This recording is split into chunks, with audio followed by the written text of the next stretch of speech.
Hello fellow friends, welcome to the True Horror Stories channel. Today we bring you our first episode titled, The Shadows of Harper's House. Sit back, relax and prepare to be spooked. In the quiet town of Harper's Glen, nestled among tall dark pines, stood an old Victorian house. The locals spoke in hushed tones about the house, warning visitors to stay away. It had been abandoned for decades, and rumors of eerie occurrences surrounded it like a shroud of mystery. The most chilling legend was about the house's last resident, an enigmatic woman named Harper. Eleanor was known for her reclusive nature and her strange obsession with the shadows that danced in the corners of her home. Neighbors claimed they would see her peering through the windows, her eyes gleaming with a strange intensity. On stormy nights, lights flickered in the windows as if someone or something was moving about inside. One particularly stormy evening, a group of thrill-seeking friends decided to explore the house, lured by the allure of its dark history and the challenge of spending a night inside. They were confident and brash, dismissing the warnings as mere superstition. The group consisted of Alex the leader, Emma the skeptic, Jake the prankster, and Lily, the one with an insatiable curiosity. As they stepped through the creaking front door, an oppressive chill filled the air. The house seemed to breathe, its wooden bones groaning as if awakening from a long slumber.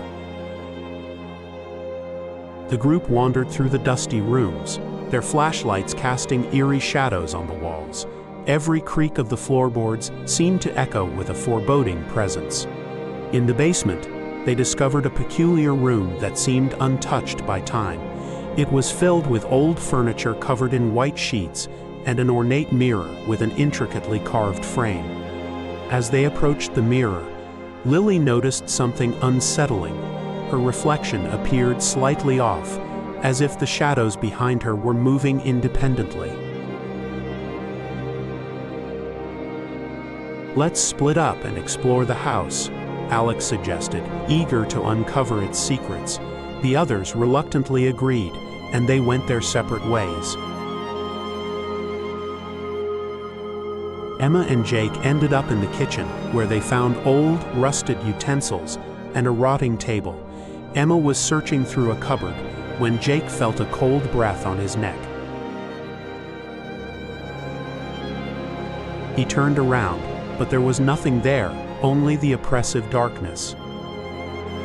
Meanwhile, Lily was drawn back to the mirror in the basement. As she stared into it, she noticed her reflection shifting, as if something or someone was behind her. The shadows in the mirror grew darker and more menacing. Her breath quickened as she saw a figure emerging from the darkness, a ghastly, shadowy form with hollow eyes. Screaming, Lily stumbled backward and knocked over a lamp, casting the room into darkness. Panicked, she ran to find the others. The house seemed to come alive, its walls groaning and shifting as if it were trying to keep them inside. When Lily reunited with the group, they discovered that Emma and Jake were missing. The remaining friends searched frantically, their flashlights flickering as if struggling to hold back the encroaching darkness. They called out, but their voices were swallowed by the oppressive silence. Desperate, they returned to the basement, where they found the mirror reflecting not their own terrified faces, but a dark, swirling vortex.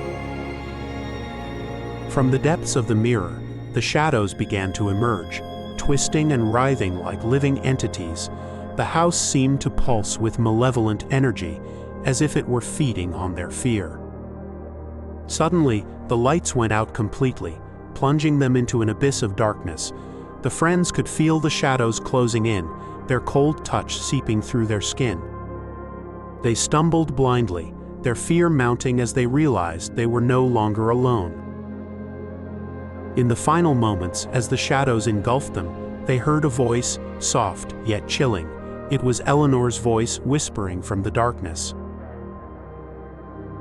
"Welcome to my house. You will stay here forever." The next morning, the townspeople found the Victorian house eerily silent. The front door was ajar, but the inside was empty. The four friends were never seen again. The house remained abandoned, a grim reminder of the shadows that lurked within. To this day, locals claim that if you stand in front of the old Victorian house at night, you can still see shadows moving behind the cracked windows. And if you listen closely, you might hear the faint whispers of those who dared to enter, forever trapped in the shadows of Harper's house.